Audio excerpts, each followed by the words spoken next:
Late us understand the echo practically. आपने अपनी daily life में ऐसे एग्जांपल्स देखे होंगे, जब आप बोलते हैं तो आपको वापस से आवाज सुनाई देती है। So a person in this problem, a person is sitting and he is clapping. Okay, so once he clapped and he heard the echo after 5 seconds.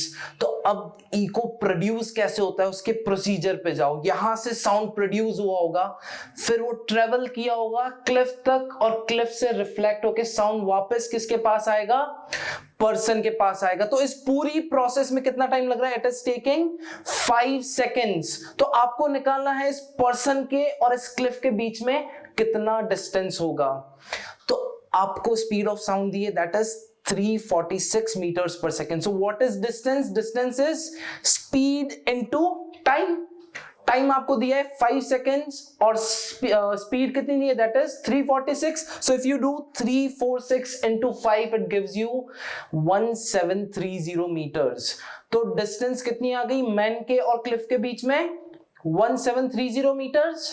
No, because that is the distance traveled by sound. तो sound ने देखो double distance travel किया है जितनी distance है। Sound यहां से यहां गया और यहां से वापस आया, तो ये डिस्टेंस कितनी होगी, जितनी साउंड ने डिस्टेंस ट्रेवल करी है उसकी हाफ।